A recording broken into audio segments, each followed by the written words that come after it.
To be honest, being gravitated to these blood-boiling, pain-inducing, mind-numbing, competitive games are a travesty, but what's worse is only wanting to play them damn well knowing they're bad for you. Whoa, Jose! I only really get any significant amount of gaming done when my friends hop on, only because when I'm trying to play by myself, I realize all the other productive things I could be doing instead. I could play Atomic Heart to look at the fictional robots, or I could actually work on YouTube videos and make something out of this channel so I can finally prove to my family I am not a loser.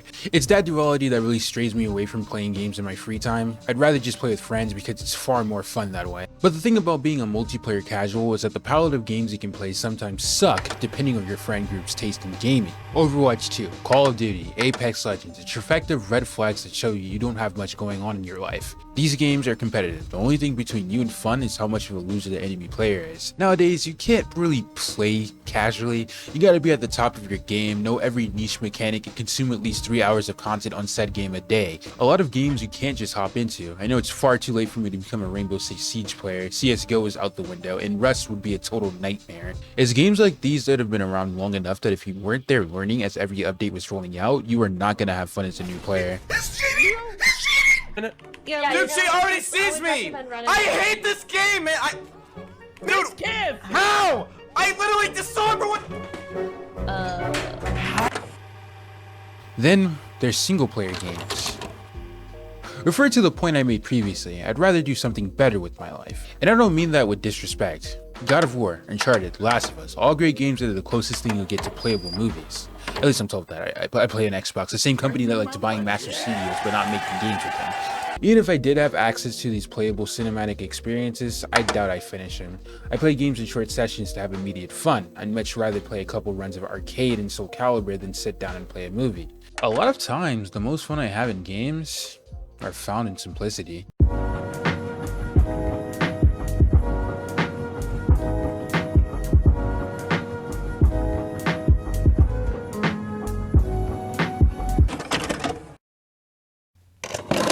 I don't need my controller to have interactive feedback or be able to count the individual rays in the sun. I'd much rather sit down and play a game of Yomi Hustle or see how long I could last in Black Ops 1 Zombies. I feel like every era of gaming is interrupted by a simple game that just flips everything on its head and ultimately creates a new era. We had Amnesia, Outlast, Slender, and you know what game came out that stood next to those horror giants? Five Nights at Freddy's. A simple bare-bones sit-and survive where most of the environment were actually just PNGs. I don't need to tell you how much of a success it was. I mean, you can't go to your local Target without seeing at least one FNAF-related merchandise. But FNAF 1 didn't do it the best, it just did it differently. When the Battle Royale era was going on and getting really oversaturated with the big hitters like Fortnite, Apex, and Warzone, you wanna know what simple game came out? Fall Guys. And you wanna know an even simpler game that killed Fall Guys? Among Us. All of these games that are aforementioned don't really do anything out of the ordinary graphical wise, not even gameplay wise, and it's actually a strength. And the fact of not having dozens of mechanics and deep lore is literally in the way of getting to the fun of what the game has to offer. Warframe, for example, has a crap ton of content that debatably is fun. But there's so much you need to do to get to it. A lot of new players quit before they do. The reason your game gets fun 10 hours in is because the first 10 hours of gameplay is boring. You could introduce a fun gameplay loop the first hour but choose not to renovate it, therefore it becomes repetitive, stale, and tedious to the point you're mentally tapped out by hour 2. It's a weird concept to me because I don't know about you guys, but I play games to have fun. If I log into a game and I need to do so many things with the promise of fun, then it's not fun. Minecraft is a complicated game that is perfectly okay with you doing simple things. Mechanically, it's complex, and you could go insane trying to learn the multiple facets of obscure game mechanics, but the thing is, you don't need to.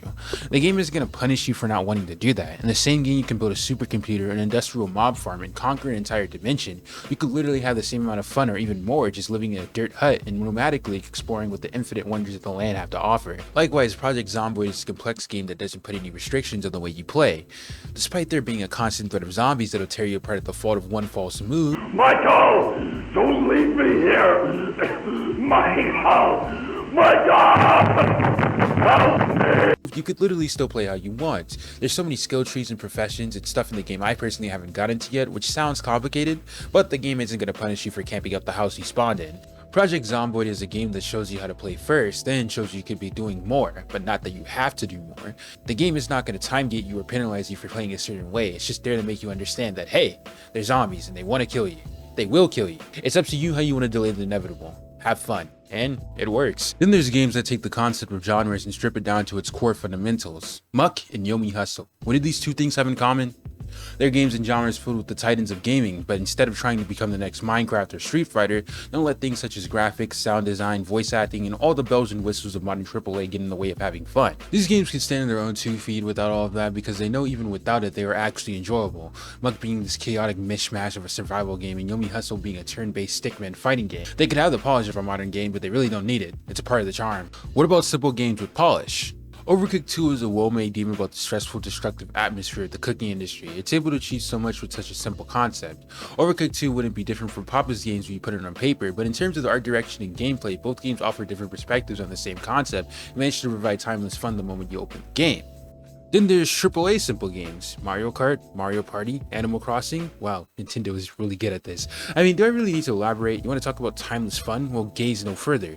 I can't really think about nothing more timeless than being an absolute menace on the track in Mario Kart. Look into a game like Pokemon, the concept has structurally remained the same, it's nothing too crazy. Same with Mario Kart and Mario Party. The reason these AAA games are simple is because they're easy to pick up and have fun. I think that's why simplicity is so alluring. There's a low barrier to enter and an even lower one to enjoy yourself.